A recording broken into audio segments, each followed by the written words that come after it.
listening to PetLifeRadio.com.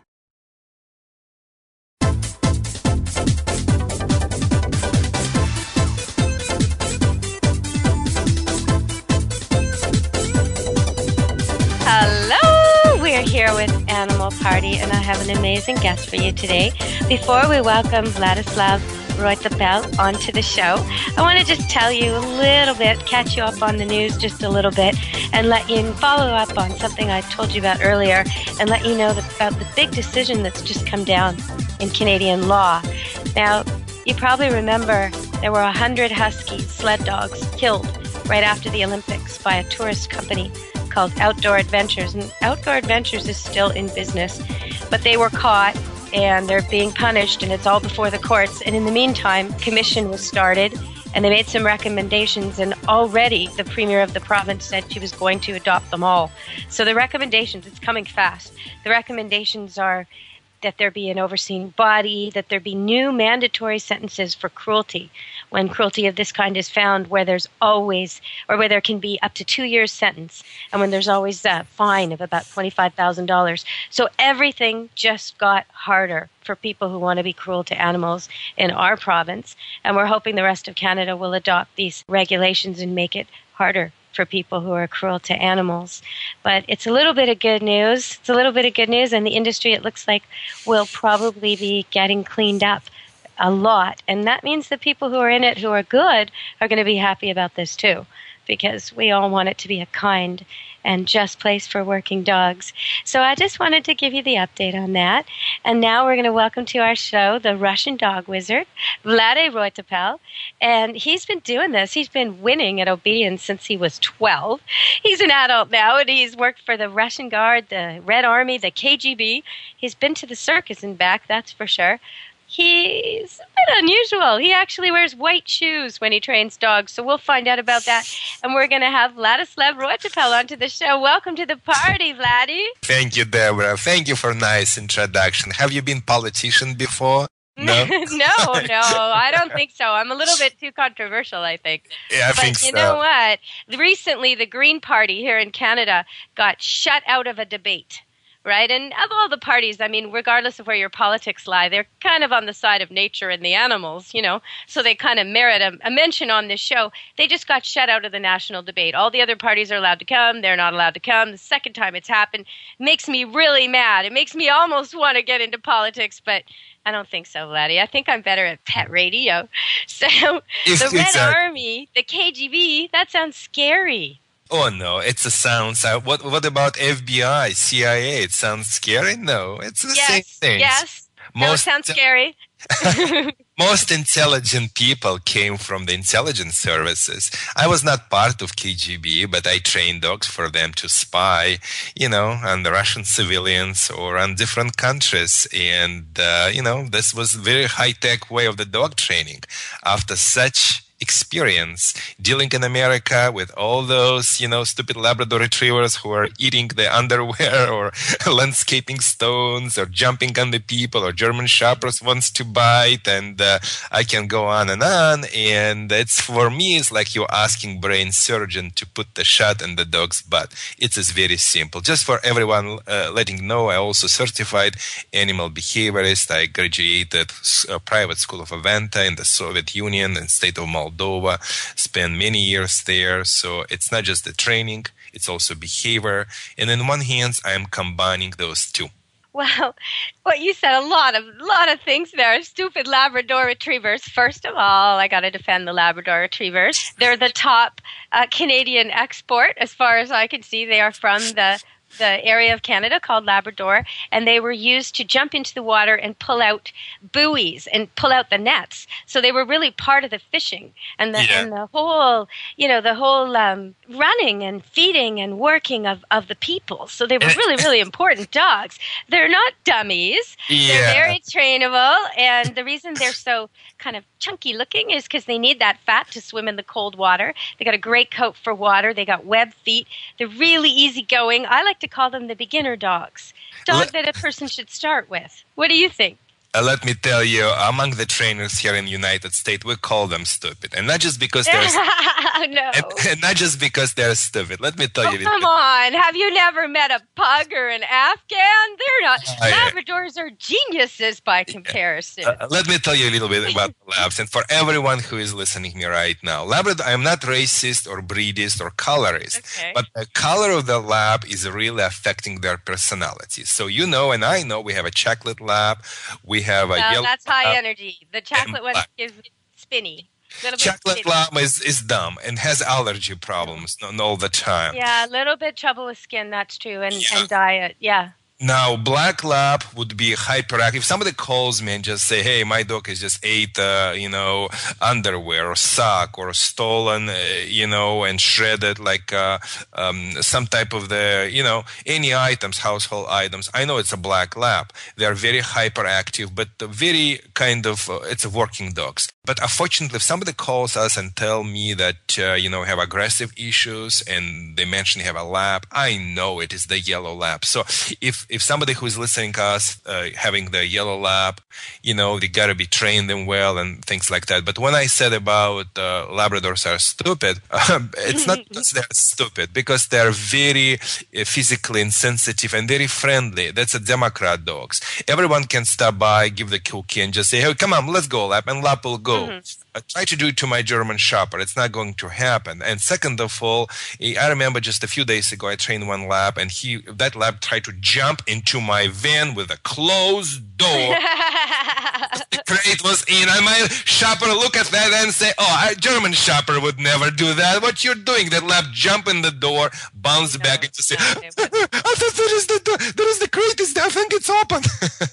But there's other aspects to the personality differences. Like a German Shepherd is more of a worrier. He's a lot more careful in a lot of ways. A lab is kind of happy-go-lucky. So in a lot of ways, a lab can be a nice dog for people to have, even though you think they're stupid. I've got to point out they use them to work with blind people, and you can't be stupid for that. No. Again. We don't call it. I mean, when I say the stupid, it means I know Canadian people are very sensitive a little bit. Oh, are we now? They do. Americans more like straightforward, especially from Midwest. When I say again stupid, because the Labrador, how to put it in the different terms? Let's say you can send Labrador Retriever in the freezing water. Like I would say in the Celsius, like a 0 -25 outdoors. Like 30 degrees Fahrenheit, real cold water. Yeah, exactly. And jump into the water and grab something and bring it back and shake it off and hang around the boat, like you said, at 30 degrees around. And that lab will think that stuff is fun. I mean, I remember that. Bliss, joy, happiness. Yeah, you will send a, let's say, standard poodle, which I love that breed. It's also water retriever, and you send him to do the same task, that dog will perish. That dog will die from this type of activity. Labrador, let's do it again. Who cares? But the standard poodle is a cold water retriever. He just needs to do a lot more and think a lot more. So he would be doing things like finding the prey, locating it, and flushing it out, and then getting it once you've shot it from far away. I mean, he'd just be doing a lot more. They like a busy brain. I love standard poodles. I would myself have standard poodle if I could, but here in Southern California, where I'm in Los Angeles area, if the man is owning poodle, people think about him, I don't know, can I say it or not, they think he's the gay. And I'm nothing against it, but it's kind of goes against the Russian nature. So I just... It's kind of funny because they're so huge. One of mine, my stud Vegas, is huge. He's bigger than a Ridgeback, really a large dog. I don't know why that's not considered macho. It's all in the haircut. You just couldn't, paint him purple and put There is a better alternative than the standard poodle. Would be a Portuguese water dog, amazing dog like Barack Obama had. Yeah, I like them. Yeah, I train them a lot for Russian military. That's amazing dogs, divers. I love them so much. There would be, if somebody wants to get the dog like something like a German Shepherd, but not really German Shepherd, because in a lot of times German Shepherds can be bad dogs, but they don't have but they want to still have a smart dog, like a loyal dog, a one man, one woman dog. But they don't want to get the poodle. Portuguese water dog is the great choice. Okay, well, we're going to be back after the break, and I'm going to ask you about those white shoes and a couple more things. I want to know about David Letterman later at this party, because I know you've met him, and I've been watching his stupid pet tricks and other things for years, and I would love to meet him. I know I'd have a great time going on his show, so I want to ask you how that went. So we're going to go to the break, and we'll be back right after, back to the party, with Vladislav Roytapel, the Russian dog wizard. Come back to the animal party.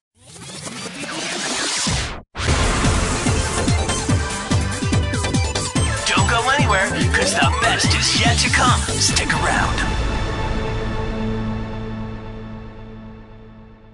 Buster, you're telling me my dog food products can't go on your shelves? That's right. Didn't pass one of my Petco certified nutrition checklists. Sorry, Wayne. Who made these checklists? Geniuses. Very smart guys. Well, it's good enough for most grocery stores. Do you see cheese puffs on my shelves? Mayonnaise? Soda pop? No. That's because I ain't running no grocery store, Wayne. Your pets will get better nutrition. I guarantee it. Petco, where the healthy pets go.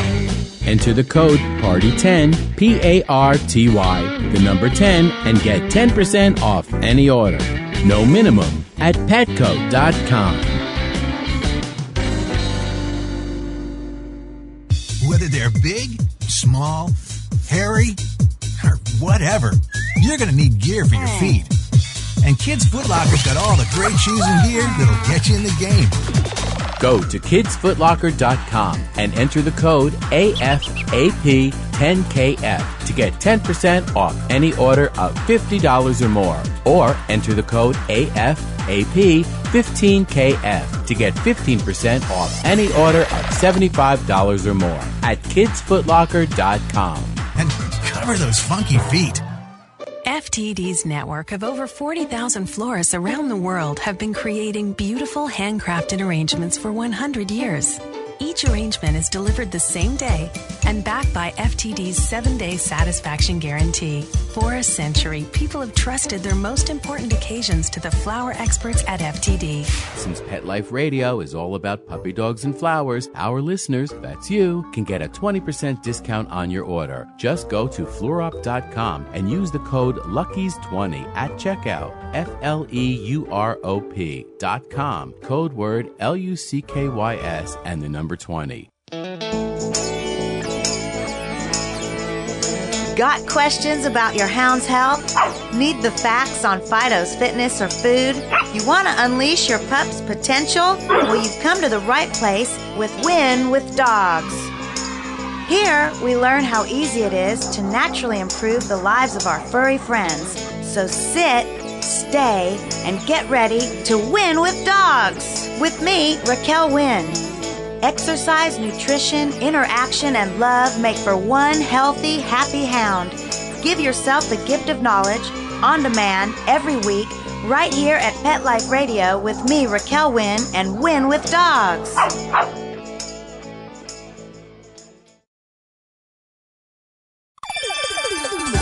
Let's Talk Pets on PetLifeRadio.com.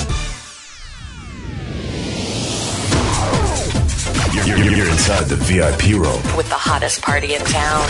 Back to the party. Let's go. Hello. We're back at the party with Vladislav Roytapel.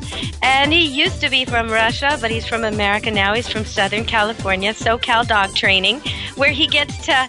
Well, I guess he gets to train dogs for some of the celebrities. And in fact, at one point, he went up to New York City. And I've seen a clip on your website, Vlad, of you with David Letterman. You did things with David Letterman I would never dare do. I would never make him be a dog.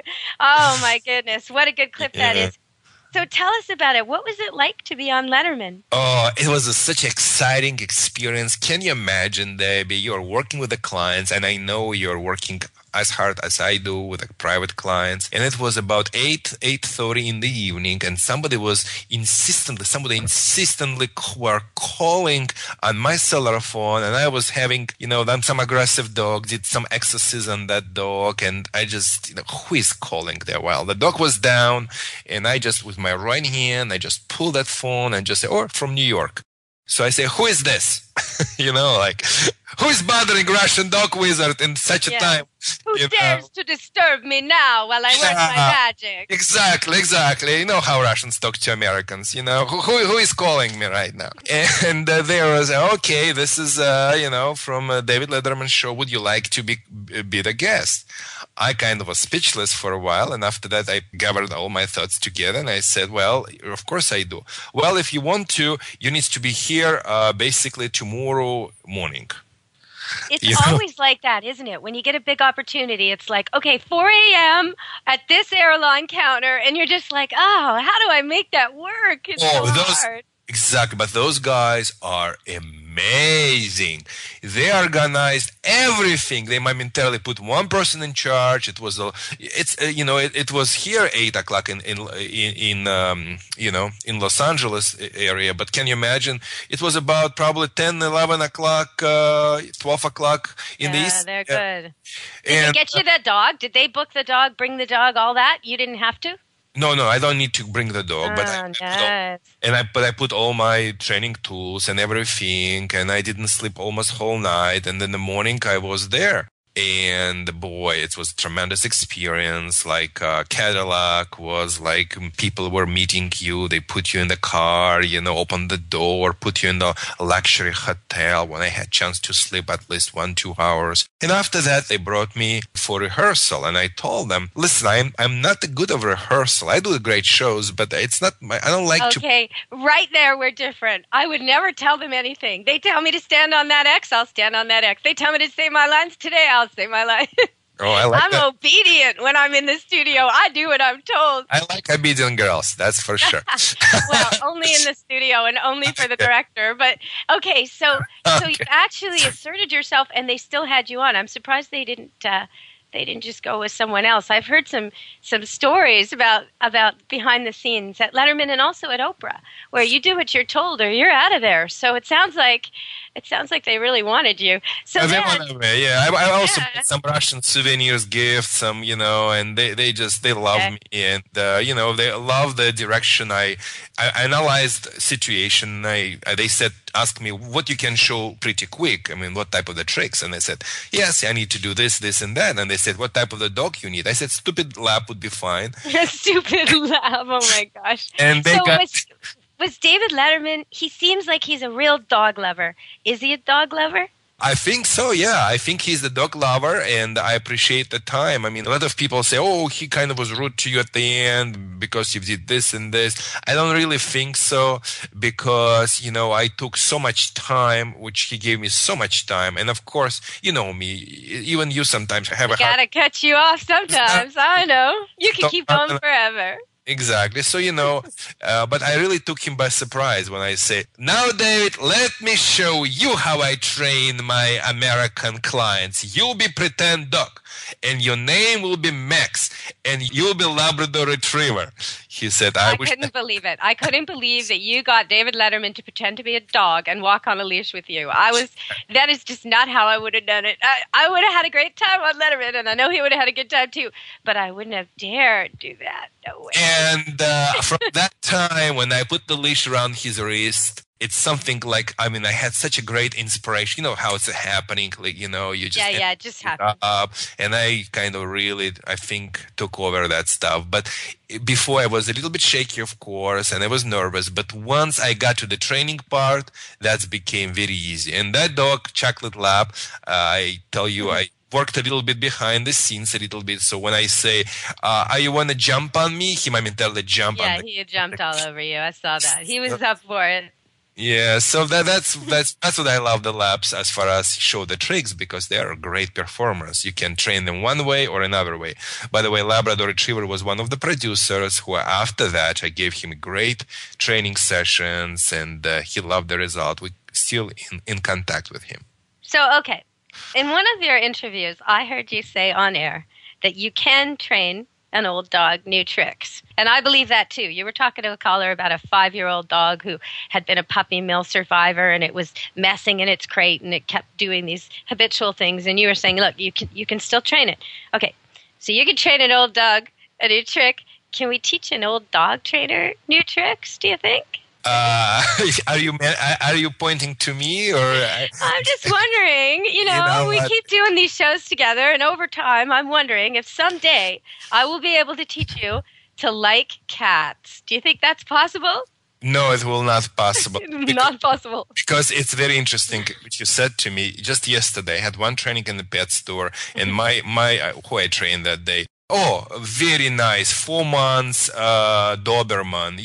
4 months Doberman was performing magic in the pet store in American School of Public Education, dog training public education. 4 months, puppy should just walk around all those in those stupid classes in the circles. That's all. My Doberman did magics. So anyway, we were staying this way, and one lady were buying some bag of the food, and I was was asking her some question, and she was very rude to me, and she told me I don't like the dogs at all. When I looked what the food she's buying, she was buying cat food. I said, oh yeah, I'm pretty sure you don't like the dogs because you're kind of cat person. Of course I added after that, well, what I believe the only good thing about the cats, it's a good exerciser for the dogs. So we like each other in the same way. Oh, yes. You're getting along so well. That's the only good thing a cat is for. Not to keep our grain safe, not to get rid of mice and rodents. No, not that.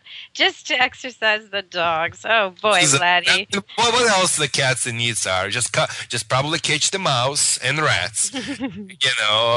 Comfort, caring. Downtown Detroit, I think that's a great asset to have those pets. But I live in the prestigious and luxury Newport Beach in California, so in the nice condo. So I have my German Shepherd, Miko. Miko, come on, baby. Good girl. So we don't need the cat. And as a matter of fact, every time when I come to my client's home, my Mika first thing is asking me, do we have a cat here? Because I didn't have a lunch or something. So that's how we like them. Oh, no. Well, we'll have to talk further on that for sure. But for today, we're interviewing you about the things you like to talk about. And I know cats aren't on the menu there. What about my white? What you said about my white underwear? Or excuse me, No, your white shoes. Now, okay, I heard you talking about how you have your trademark white shoes to train dogs, and I couldn't help but look out the window when you said that.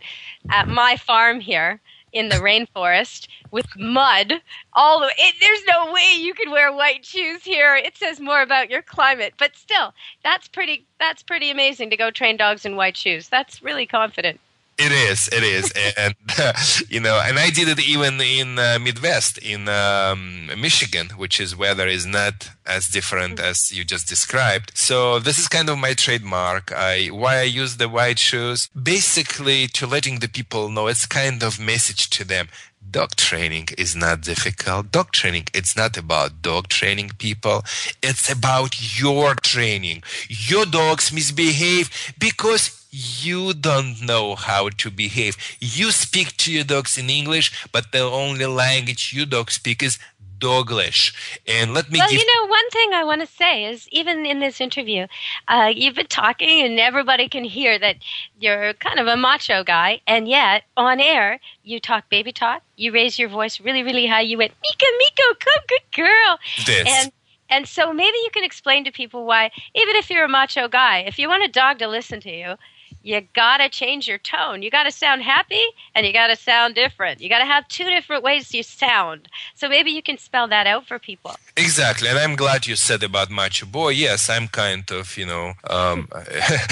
not a fragile guy, but I don't want your listeners' heads want under impression. So anything what I would do involved any roughness or anything like that, I would never be celebrity, never be where I am. If you put my name on internet, thousands things are coming and nothing negative.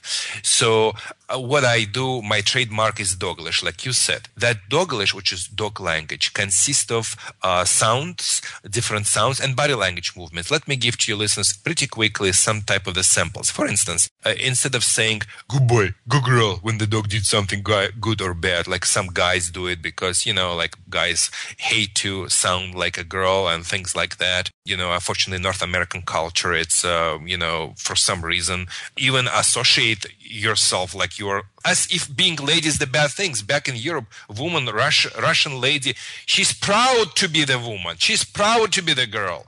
So I see it's a little bit some texture here for some reason, but a different topic. But you gotta praise your dog in the high pitch, like a doggy mother. Oh, when she wants to be high pitch and loving, you have to say, good girl, good boy. And that's the dog is hearing that high pitch. You speak in English, the dog understands the sounds in Doglish. And as I say like this, my dog's tail is wagging right now. By opposite, don't tell your dog no.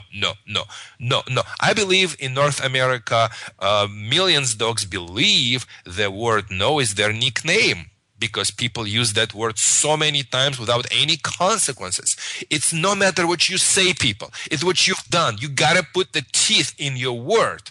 And if you win 3-4 consecutive battles, you will win the war. But putting the consequence, I don't mean you have to beat up your dog or do something abusive, but a lot of things what I'm teaching, as you, for instance, using your hand as the doggy mama using canine, almost like a claw, like a teeth, and sharply touch the certain points of the body to show displeasure as you move forward. By the way, moving forward, it's just assertiveness when you invade the dog's personal space. If the dog jumps on you, why don't you scream the word of disapproval, more like the dog is associating, clap your hands and move forward and freeze. 1, 2, 3, boom, and freeze. Why freezing, Deborah? Freezing means if you don't stop, I will bite you. Right, drawing the line in the sand the way a dog would. Yeah, and that's what it is. This is where I stop. Don't pass here. Exactly. Yeah, and if it's continue on, I definitely apply law of escalation. We can use one of my wonderful device by name Pet Convincer. People can Google it. Pet Convincer. It's emit a spray of air and sound. So if that Labrador Retriever like to jump on kids or on you, and you want to do something humane, and you clap, and you did, and nothing works, you just squall that air. The water is bad. The water will. Labradors, a lot of dogs love the water. It does not give them anything, but this really works. You just one convincing air blast, bad behaviors in the past. Your dog may be not bad. You just need that. Okay, well, we're going to have to go to break. We'll come back, and I'll be asking Vladi a little bit about, I know he said in the past that in America, we are too soft. We want to be our dog's friends, not their bosses. And he's told me he doesn't think people should sleep with their dogs. So I want to talk about that when we come back. But just before we go to the break, I just want to say, you've all heard me before. You know that I don't recommend what he just said. So you know that if your dog's jumping on you, I've got methods. You can teach him how to stay off. And Vladi knows these work. He just thinks his work better and faster. But I've got methods that'll help you teach your dog to stay off real quick, real easy, and you won't have to do those things that you don't feel comfortable with. You'll be able to do it with guiding him to do it right and praising him and rewarding him and touching him. And when he doesn't do it right, so if it's jumping, he'll be on a leash and he'll be made to greet kids or whoever he's jumping on. And every time he sits, he'll get a treat or he'll get petted and he'll get told how good he is. And every time he doesn't sit, he'll get completely ignored.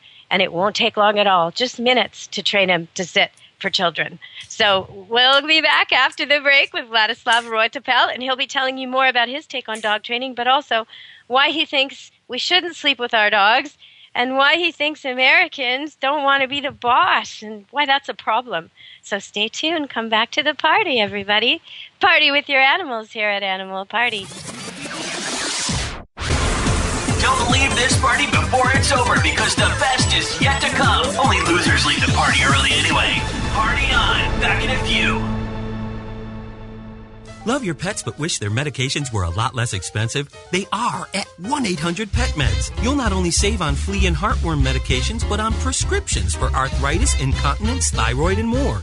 And you get fast service, free shipping, and a 100% satisfaction guarantee. Plus, our licensed pharmacists ensure accuracy, monitor drug interaction, and more. See why over 5 million people have trusted their pet's health to 1-800-PET-MEDS, America's largest pet pharmacy. Call now or order online. Go to petmeds.com/party, PARTY, to get 10% off any order and free shipping on orders of $39 or more.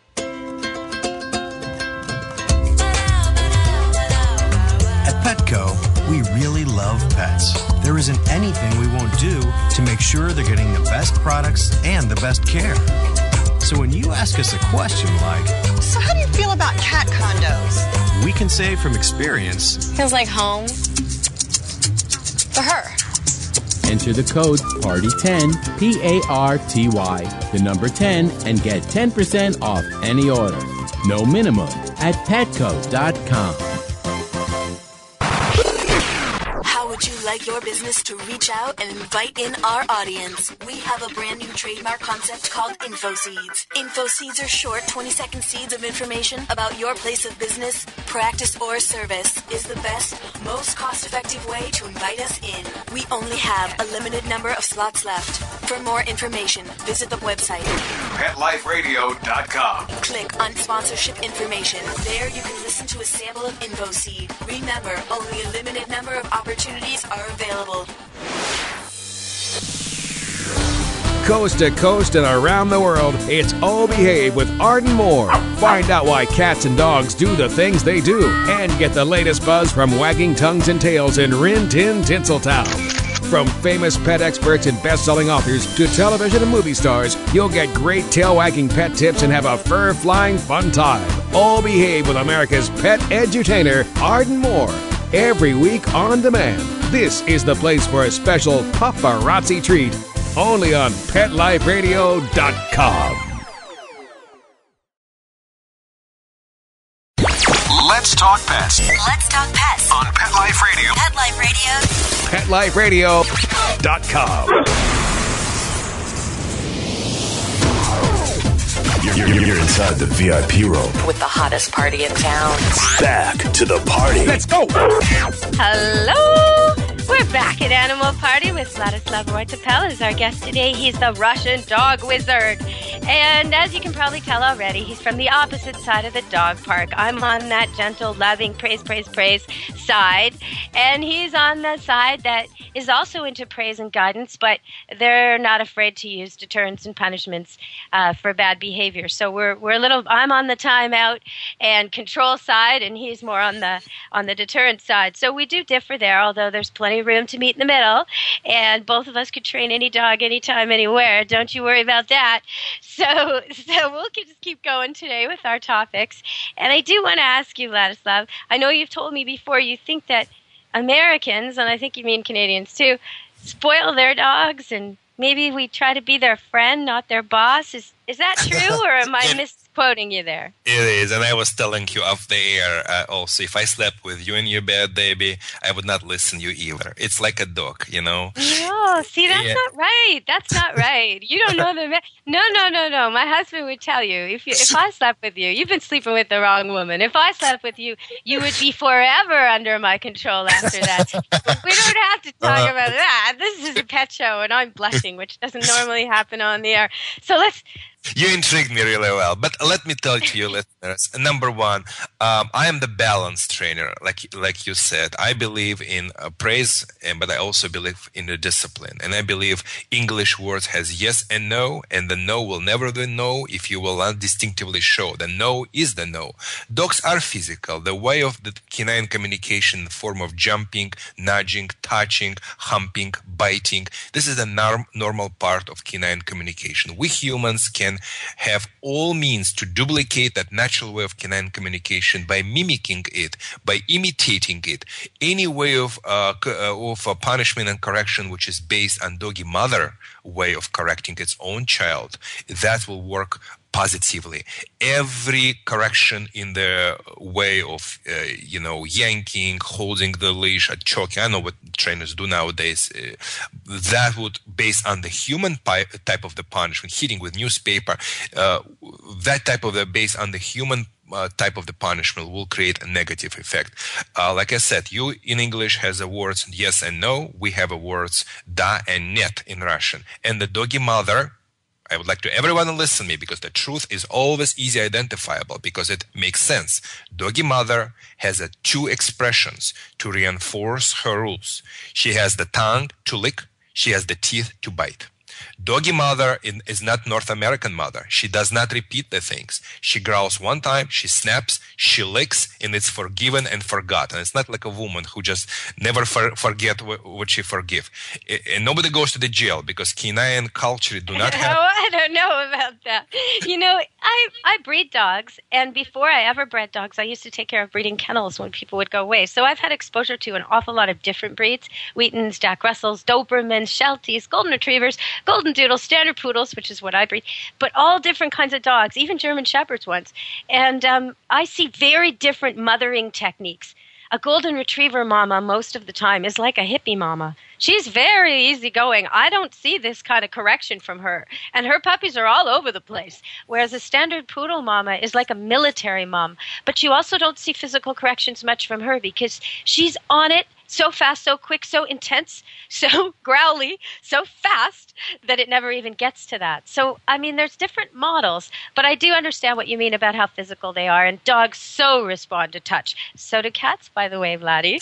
And you know what? Cats can learn come, sit, stay, heel, shake, paw. Cats can do agility. Now, I got to see you Google that one. Look at a cat doing an agility course. And you can't tell me that a dog the same size could do the course as well. You just can't. And the cats aren't forced to do this, Vladi. They're not starving or anything. But keep in your mind the famous Russian trainer, and he's having Circle, Kuklachov. He's the world famous cat trainer. So, yes, cats can be trained. I am just... My soul, my heart is. It's not just there. I'm not the spokesperson for the cats. But let's get back to Okay. Do you think you were a werewolf in another life? Is that what I'm getting here? You think you're half dog, half man? Yeah, I think I was a dog in the past life, and you should see how I'm acting with the dogs. I really communicate with them. Well, my grandfather was the Soviet biologist and zoologist, and he was conducting Pavlov type of the behavioral research with the farm animals. And when I was a child, I was working with his coyotes, puppies, wolf puppies, fox puppies, and even chickens. And when we go back to the question about sleeping in the bed, I even saw in the chicken house, chickens were always go to the bed, always located, the chickens in chicken house, they go it's the hierarchy. So they always goes to the certain spot. And if one of the chicken disobeying and takes somebody's spot, another chicken goes and momentarily disciplining it. And the rooster was on the top. So any promotion in the vertical direction from the dog's perspectives, it is giving more social privileges. Dogs are very sensible to that. So when you allow the dog put its scent over your scent on the couch or the furniture, and you're raising it vertically up, the dogs think you're giving them more privileges and more spaces. Now, all behavior problems in dogs basically reflecting few things, and one of them is the lack of the structures and lack of discipline in the dog's life, and of course not meeting their major needs, which is physical, social, and mental. But giving them a lot of people miss the exercise. They think they have a defective dog when really the dog is perfectly what it should be, and they just don't run it enough. That's a lot of the time what I see. It is, Deborah. But I also would like to mention, because you are not doing reinforced obedience training, so you cannot fully understand the concept what a reinforced obedience training means. It means to teach your dog to do something in the time when he would rather not. We can train every dog come to you when you have a piece of the cookie. Oh, of course. No. I don't use food lures all the time. Not at all. But I do understand what you're saying. The whole trick to this, every dog will come when they're there's nothing better to do.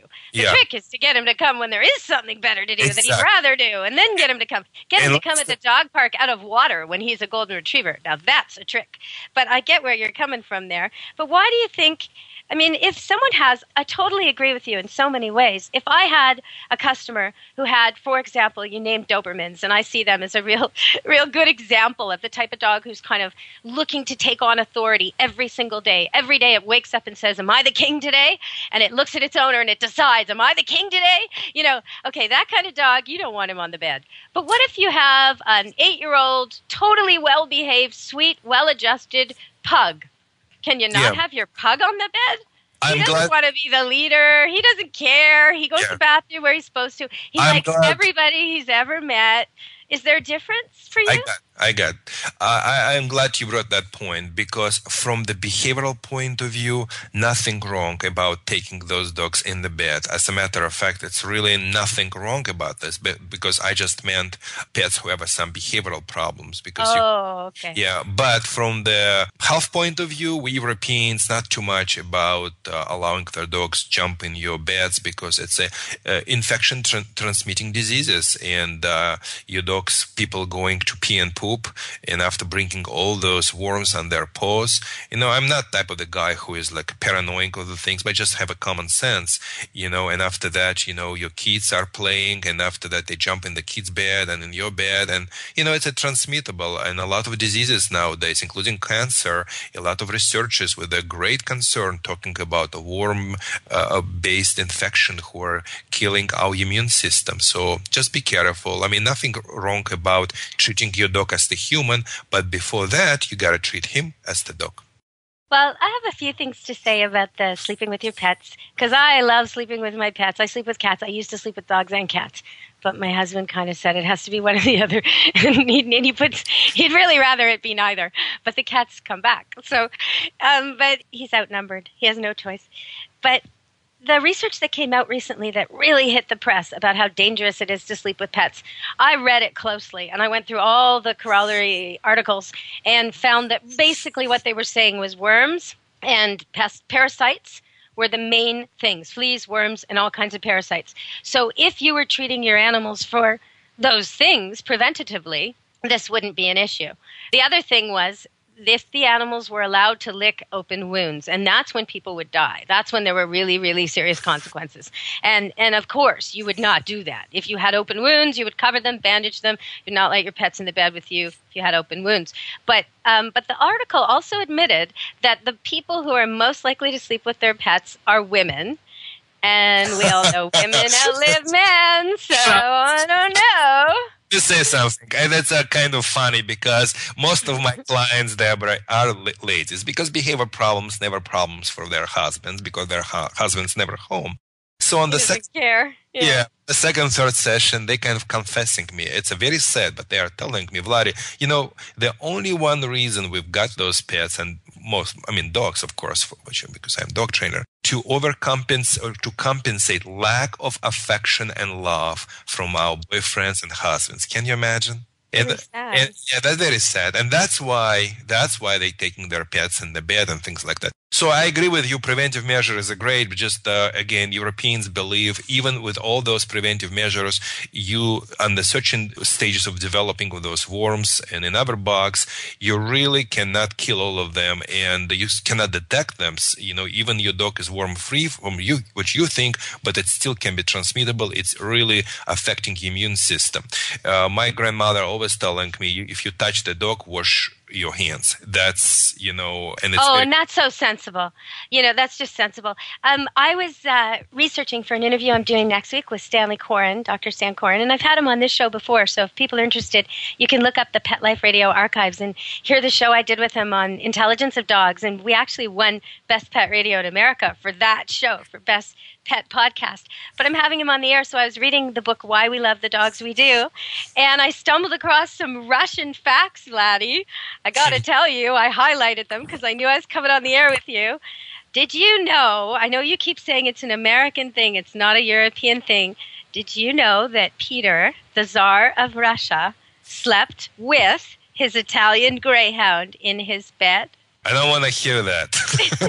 Not only that, but the Prussian leader at the same time did the same thing with a similar dog. You know, the cat's a little bit more different because the cats are more, I cannot say much cleaner, but I think they're more clean. What do you think, by the way? You know, it seems to me they're taking care of... cleaner than dogs? Well, both are likely to have these things. Worms and fleas, the two main things they're talking about, or licking your open wounds.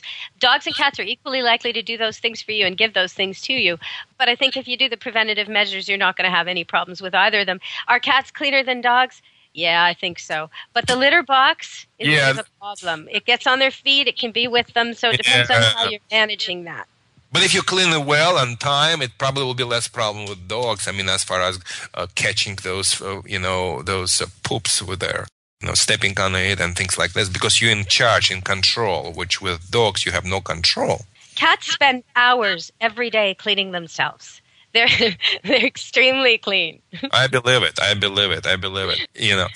would like to ask you now, like a late show with David Letterman, I would like to take a charge and ask you a question. Go ahead. Pretty quickly. What do you believe is the three most important thing to raise the best dog? I mean, what is the to the perfect dog? What is the 3 secrets? 3 secrets to raise? I'm not really sure what you're getting at. From a puppy? When it's a baby? When you first get it? Like I'm not... I don't know. Mm-hmm. To get your puppy home, what's most important? I guess, first that its physical needs are met, for exercise, food, and that it's shelter. I mean, it's hard to put 3, but physical needs, all that in there, including exercise. And then clear rules and lots of attention, rewards, and praise when it's good. Okay. And confinement and redirection when it's not. And then you have a good dog. And let me put in the simple terms for your listeners 3 secrets of the Russian dog wizard to the perfect dog. Secret number 1. Proper genetics or proper personalities. Not everyone is created equally. Like, in North American culture, would like to tell you. In Russia, we say, even among beautiful parents, you can meet ugly child, but in reality, beautiful parents bring their beautiful kids.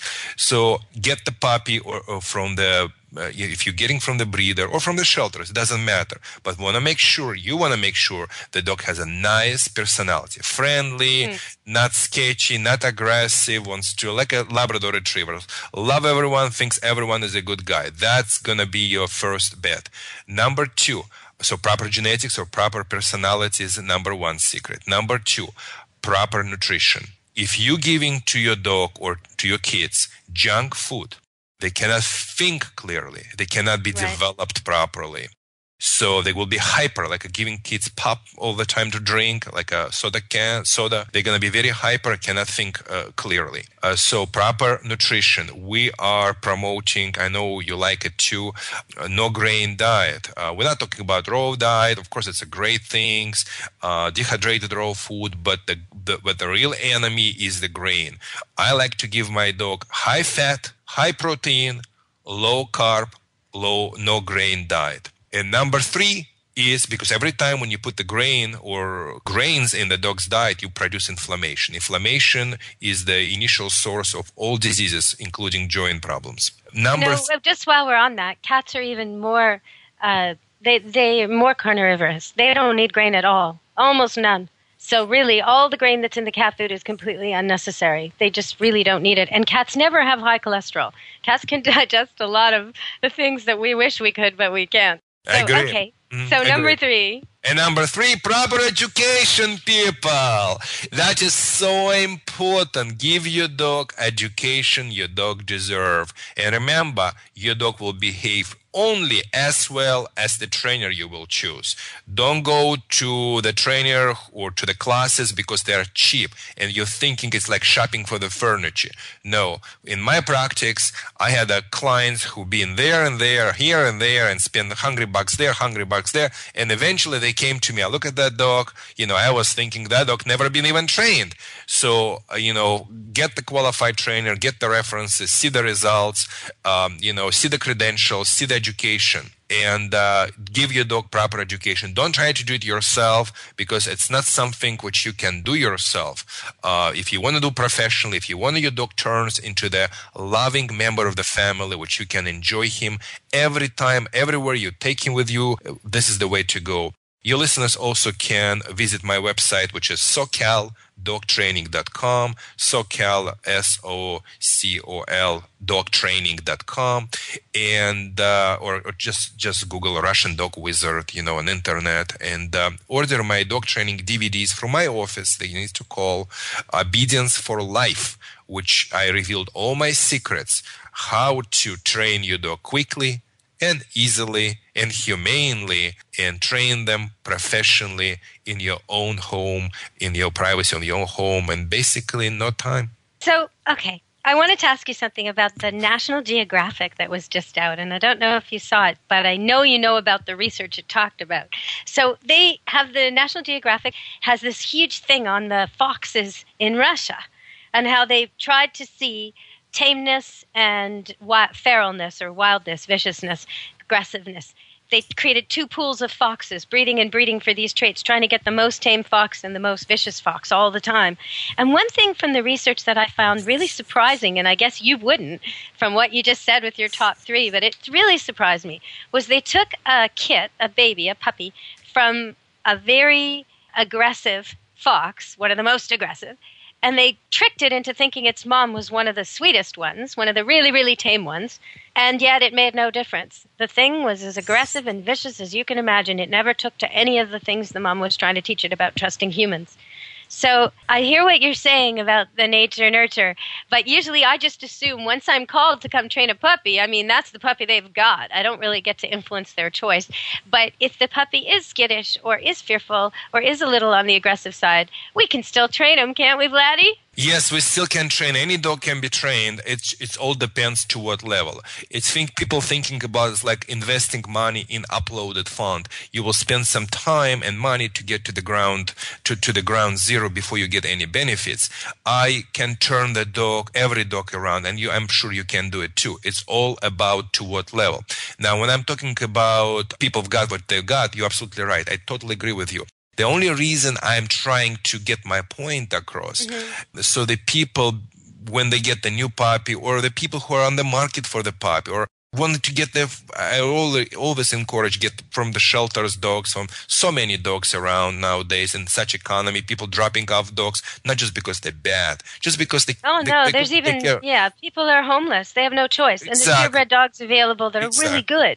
Exactly. But you're right. You got to know what you got. If you've got a terrier and you're saying, "Oh, why won't this dog sit still? Why won't it just chill out and relax like my old golden retriever?" Well, because it's a terrier. You kind of got to know what you've got. You just got such an important thing, and I think we're gonna finish on that. There is the 3 breeds which the Vladi never recommends to get for. Oh no, we can't finish on a negative. No way, we won't finish on that. One more thought after that. Go ahead, though, Vladi, and then we'll one more thing after that. 3 breeds which you should never own until you have a special needs as far as for the family pets. Number 1, Akita. Number 2, Shar-Pei. Number 3, Chow Chow. Those among trainers, we call them Big 3. The one, you know what? For a change, I'm not disagreeing with you. Absolutely. You've got to have a real special place to have those dogs.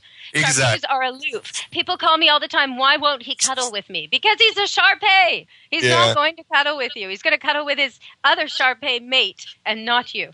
But let me tell you something. Just a few days ago, there is also exception of the rules. I mean, there is all exception. I'm pretty sure the people who are listening to us right now, I don't want them be you're going to get pictures of chows with kids and cats and en masse. I'm pretty sure there are some nice, Akitas and nice chows or Shar-Peis. I just didn't meet any of them.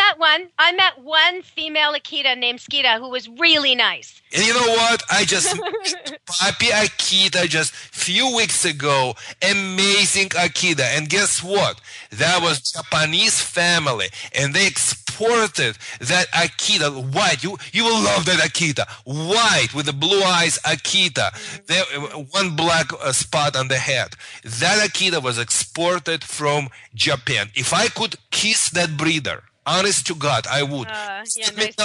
At 3.5 months, that Akita puppy, I taught that Akita in one lesson how to greet the people on the street, sit, stay politely, walking without pulling under any circumstances, sit and sit, stay to the point you can run around, toss the ball, the dog will not move. On first lesson, at this age, forget it. Great. Amazing. I met one nice chow, but the only reason that became nice because I exercised the evil out of that chow now at the age of 2.5 months. I knew a couple of chows who actually lived at an old age home, and they were nice. They greeted everybody who came, even dogs. I was surprised.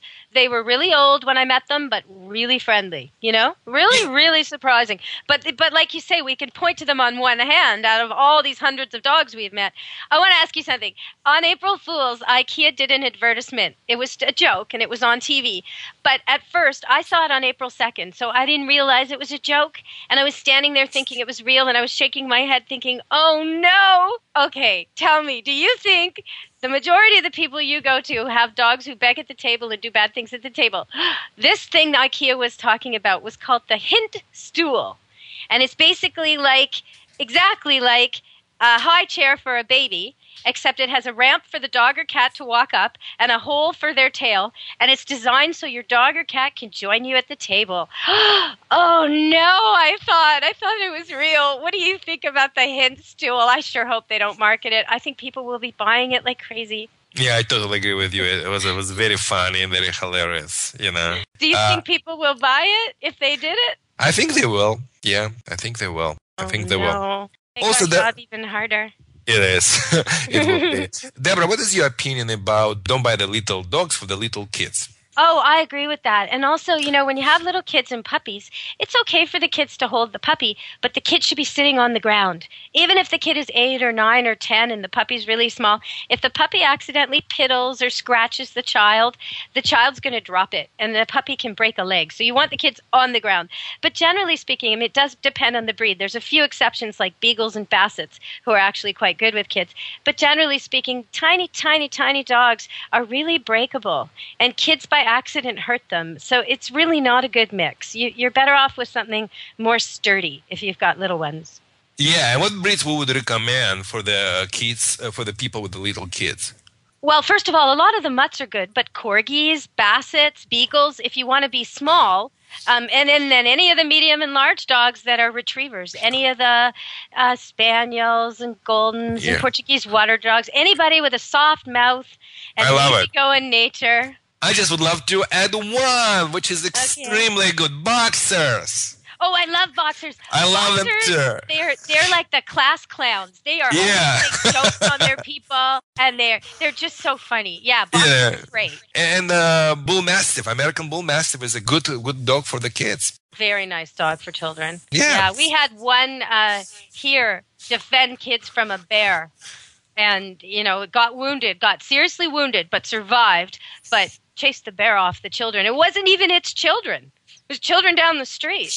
Yeah, I believe it. And regarding the small breeds, I always never advise the people get Lhasa Apso. For me, it's one of the worst. Of course, I'm not talking about Chihuahua too, but Lhasa Apso.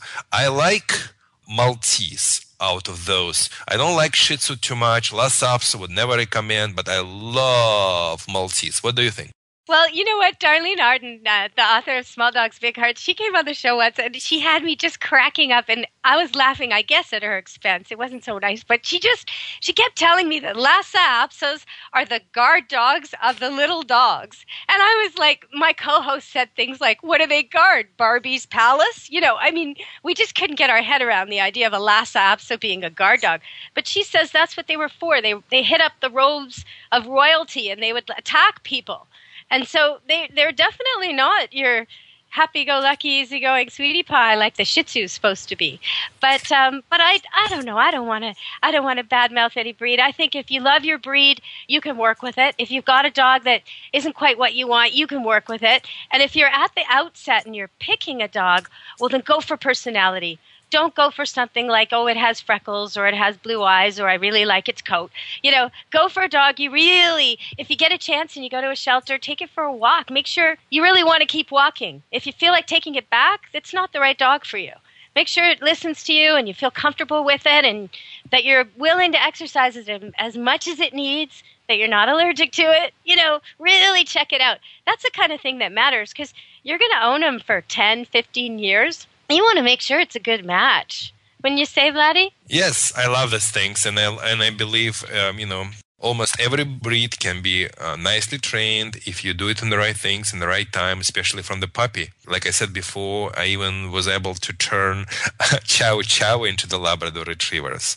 I really did. Yeah, but you have to have some talented people working with you and for you, no matter what dog you have. But of course, when you're getting the challenging breeds, again, it's not about bad mouthing. It's just our experience. I don't like to be politically correct person. People. I understand sometimes when I say make the people laugh, make the people mad and things like this. But also people love me because I'm like a dog. If I like something, I like. If I don't, I bite. I tell the truth. As it is, you like it or not. So yes, there is a challenging breeds like old terriers. It doesn't mean they're bad because terriers was designed to fulfill certain needs, and for that. And they're very clever. You can get them to learn tricks very, very fast. They're lovely dogs for certain people. People who want a dog who really reacts and communicates and learns lots of tricks and is always kind of sprightly. A dog who doesn't need a ton of exercise but is willing to go walking with you every day, no matter what the weather. Terriers can be very perky and happy, and they can be great companions. So, Vladi... Yeah, ruff. There we go. Good dog, see? Now you sound like we've been sleeping together. You better be careful. Uh-oh. Good dog, I know you're dreaming about that. No, I don't think so. I dream about cats. I've got cats all around me at night.